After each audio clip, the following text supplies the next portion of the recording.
तो फिल्म की शुरुआत एक ओल्ड लेडी से होती है जिसका नाम नैनी है। नैनी बताती है कि मुझे सेटर ने पोजेस किया हुआ है जिसे मैं अपना गॉड मानती हूँ। इसके बाद सीन कट हो जाता है और हमें ब्लैक एंड व्हाइट सीन्स दिखाए जाते हैं जिसमें एक जंगल है और जंगल के बीचों बीच बना हुआ एक अजीब सा घर जिसके अंदर जाने पर हर जगह कैंडल्स चली हुई दिखाई देती है।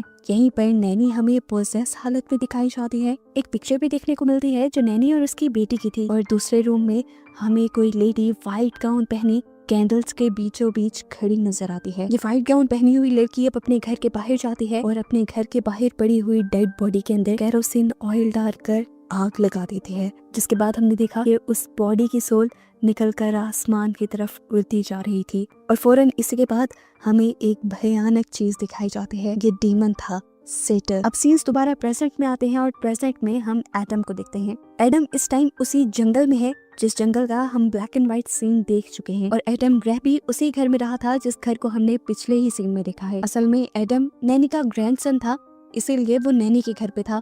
नैनी के घर पर वो अब नैनी की रिकॉर्डिंग सुनता है। रिकॉर्डिंग सुनते हुए एकदम से उसे हेलुसिनेशंस होने लग जाते हैं। वो अपने आप को एक अजीब से गार नुमा जगह के आगे देखता है जिसके अंदर एक मशाल जल रही थी। वो अपने इन एलियंस में खोता जा रहा था कि तभी उसके डॉग के भौंकने पर वो होश में आया। एडम अपने इन हेलुसिनेशंस को अपना वहम समझता है और दोबारा जंगल के अंदर चला जाता है। उसने अपने घर के बाहर एक कैमरा फिक्स किया और घर आ गया जहाँ पर अब हम एडम के अलावा एक और लड़के को भी देख रहे थे। ये लड़का पीट था, एडम का भाई। वो यहाँ एडम की मदद करने के लिए आया था। सीसीटीवी लगाने के बाद जब इन्होंने चेक किया तो ये सीसीटीवी कैमरा वर्क नहीं कर रहा था।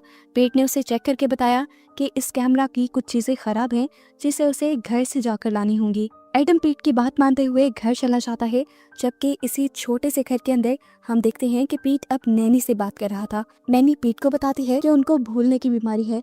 उन्हें तो अब ये भी याद नहीं था कि उसके हस्बैंड मरे कब थे। इस टाइम साफ पता चल रहा था कि नैनी अपने ही ग्रैंडसन पीट और एडम को भी पहचान नहीं पाती। खैर एडम भी जब चीजें लेकर बाहर निकलता है तो उसे घर के पास एक अजीब पोसेस हुई लड़की दिखाई देती है जिसका नाम है ईवी। ईवी भी उसे देख चुकी थी। उसने एडम से पूछा, क्या तुम्हें मुझसे कोई काम है? एडम ने नाम में सर हिलाया और वो लड़की वहाँ से चली गई। सामान लेकर एडम और पीट वापस अपने घर चले जाते हैं। कैमरा ठीक करने के बाद पीट भी चला जाता है और उस कैबिन में सिर्फ एडम रह जाता है जो दोबारा नैनी की रिकॉर्डिंग सुनने में लग गया था। इस बार भी रिकॉर्डिंग सुनते हुए उसका डॉग जोर जोर से भौंकने लगा। एडम को लगा शायद वो बाहर जाना चाहता है। उसने दरवाजा खोल दिया और दूर उसे एक मशाल जलती हुई दिखाई दी जिसे देखकर वो हेलुसिनेशंस में चला गया। इस मर्तबा जो इससे एलियंस आ रहे थे उसमें वो मशाल के करीब जा रहा था, लेकिन मशाल के ज्यादा करीब जाने पर उसका विजन टूट जाता है और वो हकीकत वाली दुनिया में आ जाता है। इस मर्तबा के अपने विजन से वो काफी परेशान हो चुका था, इसीलिए वो अपने कैबिन से बाहर निकलकर वॉक करने लगा। जंगल उसे आज काफी अजीब लग रहा था। उसने जंगल की पिक्चर ली और फिर घर आकर कंप्यूटर पे उसे देखने लगा। इस पिक्चर में कुछ भी अनयूजुअल नहीं था, फिर भी उसने इस पिक्चर का प्रिंट निकाला।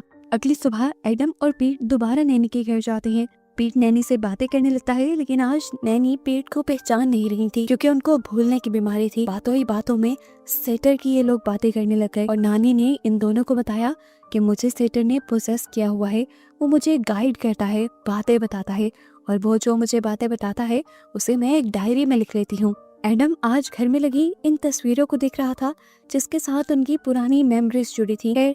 पीट अपने घर चला गया और एडम अपने कैबिन में आ गया। आज उसे अपने कैबिन से बाहर अजीबोगरीब विस्परिंग की आवाजें आ रही थी, जैसे कोई हल्की आवाज में कुछ बड़बड़ा रहा हो, कुछ बोल रहा हो। डरकर उसने कैबिन खोलकर बाहर चेक किया तो बाहर ईवी खड़ी थी जिसके हाथ में एक एल्बम था। इस एल्बम में एडम की मॉम की पिक्चर्स भी थी। अपनी मॉम की पिक्चर्स देखते देखते एडम को दोबारा अजीबोगरीब इल्यूजन्स आने लग जाते हैं जिनमें वो बुरी तरह खो जाता है और जब वो होश में आया तो उसने देखा कि अब ईवी उसके कैबिन में नहीं थी। पता नहीं क्या हुआ, अब उसे पिक्चर देखते देखते वो पिक्चर याद आ गई जो उसने कल जंगल के ली थी। हाथ में लालटेन लिए वो उस पिक्चर को ढूंढने लगा, लेकिन वो पिक्चर अब उसके कैबिन में उसे नहीं मिल रही थी। एकदम से नैनी वाली रिकॉर्डिंग्स भी उसके रूम में खुद ब खुद चल गई। रिकॉर्डिंग में नैनी कह रही थी, सेटर ने तुम्हें ढूंढ लिया है, वो तुम्हारी एक एक हरकत को जानता है। ये सुनकर एडम डर गया। उसने पीछे देखा तो अब उसके कैबिन में कोई आदमी भी आया हुआ था। इस आदमी ने सर पे हिरन का सर रखा हुआ था और जिस्म पे जानवरों की खाल लपेटी हुई थी और उस आदमी के हाथ में वो पिक्चर भी थी जिसे एडम ढूंढ रहा था। एडम घबरा गया ये देखकर और तब दोबारा से रिकॉर्डिंग प्ले हुई। रिकॉर्डिंग में नैनी ने कहा, सेटर तुम तक आ गया है, वो अंधेरे में तुमसे मिलेगा। अब उस आदमी ने भी अपने मुंह के ऊपर से हिरन वाला मास्क ऊपर किया। उसे देखकर एडम उससे डर गया। वो इस आदमी को मारने के लिए बंदूक उठा लेता है। इससे पहले कि वो गोली चलाता उसका लैंप बुझ गया और जब उसने दोबारा से लैंप चलाया तब तक वो आदमी यहाँ से जा चुका था। खैर, अगली सुबह दिखाया जाता है कि एडम का डॉग जंगल में गुम हो गया है। पीट आया है एडम के साथ उसे ढूंढने के लिए, लेकिन रात तक भी उन्हें वो डॉग नहीं मिला। अब ये लोग बैठकर अपनी सिस्टर के बारे में बात करने लगे जो अजीबोगरीब तरीके से गायब हो गई थी। वो कहाँ गई थी, क्या हुआ था उसके साथ, कोई नहीं जानता। नैनी के अकॉर्डिंग सेटर उन्हें ले गया था। एडम कहता है, मुझे लगता है कि नैनी के हस्बैंड ने भी जानबूझकर अपने आप को सेक्रीफाइस किया ताकि नैनी सेटर के साथ रह सके। एडम की इन बातों से पीट को बहुत अजीब महसूस होने लगता है और वो यहाँ से चला जाता है। एडम अब घर आ जाता है, अपने छोटे से कैबिन में बहुत सारी लाइट जलाता है और ईवी के दिए एल्बम को खोलकर बैठ जाता है। ये एल्बम उनके बचपन का था और इसमें एक एडम के बर्थडे की भी पिक्चर थी।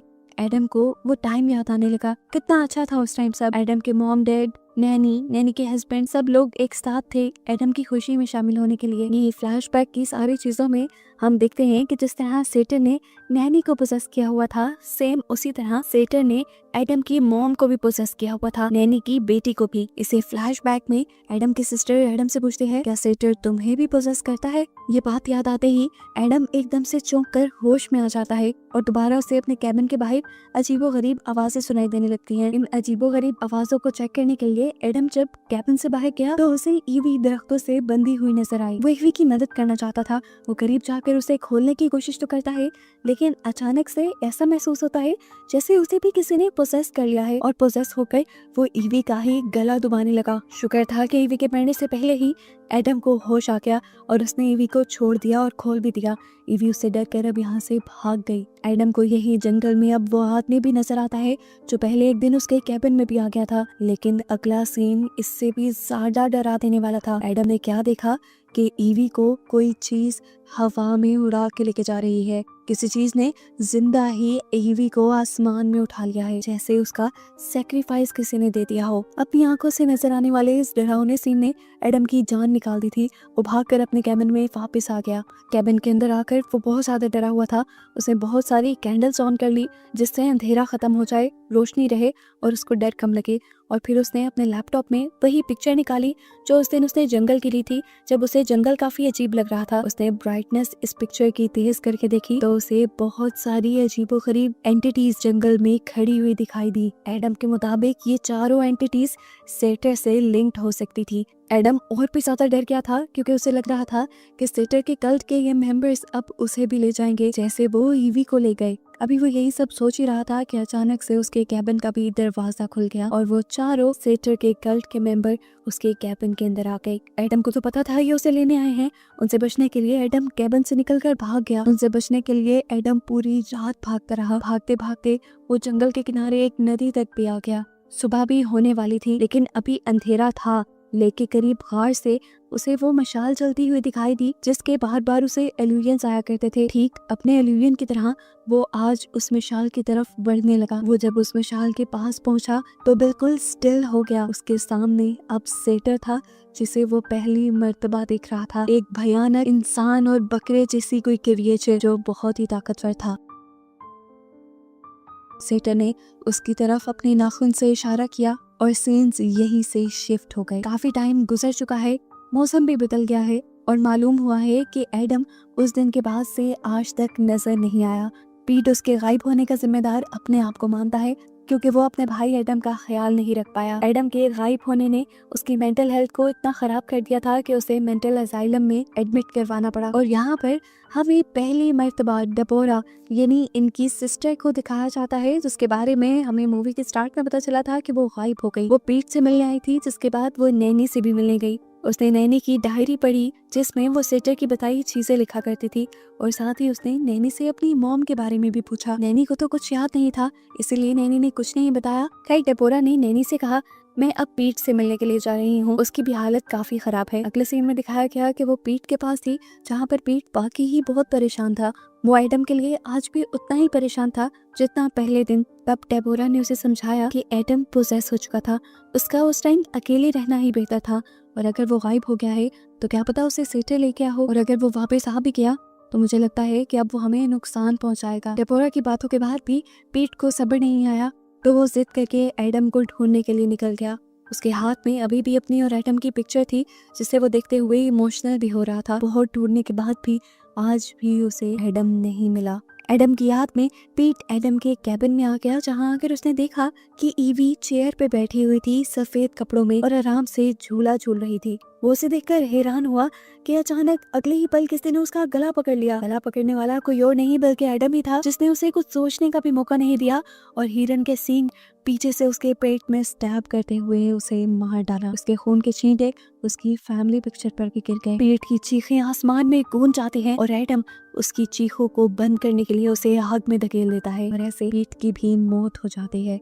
उसके मरते ही हम देखते हैं कि उसकी सोल भी निकलकर पहले लोगों की तरह ही आसमान के अंदर जा रही है, जैसे उसकी सोल भी सेटर ने ही अपने लिए सैक्रिफाइस में ले ली हो। और कहानी में ट्विस्ट ये आता है कि यहाँ पर जो हम ईवी और एडम को देख रहे थे, वो दोनों इस टाइम इंसान नहीं थे बल्कि सोल्स थी। वो दोनों अब सेटर के लिए काम करते थे। एक और डरावनी हकीकत हमें सेटर की पता चली कि जिस भी इंसान को पोजेस करवा कर वो मरवाता था, फिर उसकी सोल पर भी कब्जा बना लेता था और उन सोल्स को अपने कल्ट का मेंबर बनाकर उनसे अपने लिए काम करवाता था, यानी और इंसानों को उनके जरिए पोजेस करवाकर मरवाता था। और अब क्योंकि सेटर ने ही ईवी और एडम को पोजेस किया था, तो मरने के बाद इन दोनों ने सेटर के लिए अपनी ड्यूटी निभाई। पीट को मारा एडम ने, जिसके बाद उसकी भी सोल सेटर के कल्ट का हिस्सा बन गई। यहाँ पता चला कि मूवी के शुरू में भी जो सफेद कपड़ों में सोल दिखाई गई थी, वो भी सेटर के लिए ही सैक्रिफाइस थे। इस पूरे जंगल में सेटर का राज था और जो कोई भी पास के इलाके में रहने आता था वो जान से जाता था। खैर, अब हम जिंदा डेबोरा यानी एडम की सिस्टर को देखते हैं, जो जिंदा ही इस टाइम नैनी के घर पर थी। और आज हमें नैनी को भी सफेद कपड़ों में दिखाया गया, जिसका मतलब वो सोल थी और काफी टाइम से ही मर चुकी थी, यानी वो भी कल्ट के ही मेंबर है। डेबोरा देखती है कि एकदम से ही उसकी नानी उसकी आंखों के सामने गायब हो गई और जब वो लालटेन लिए उन्हें ढूंढने के लिए बाहर गई, तो अचानक ही उसके सामने एडम की स्पिरिट आ गई, जिसने उसे गले से पकड़ लिया। यहाँ पर फिर पीट और ईवी भी आ गए, जिन तीनों ने मिलकर उसे जिंदा ही आग में जला दिया और उसकी चीखें हवा में गूंज गई और आखिर वो मर गई। नैनी की फैमिली के सभी लोग मारे जा चुके थे। अब फिल्म के पोस्ट क्रेडिट सीन्स में हमें नैनी के घर को दिखाया गया, जहां अब सारे मरे हुए नैनी के फैमिली मेंबर्स, यहाँ तक के एडम का डॉग भी था, जो सब के सब अब कल्ट के मेंबर्स बन चुके थे और सेटर के लिए दूसरे लोगों को पोजेस करके उनकी जान लेने के लिए तैयार थे। ये तो सब जानते हैं कि इनके ऐसा करने से सेटर की पावर्स बढ़ेंगी और बस इन्हीं को दिखाते हुए ये कहानी यहाँ खत्म हो जाती है।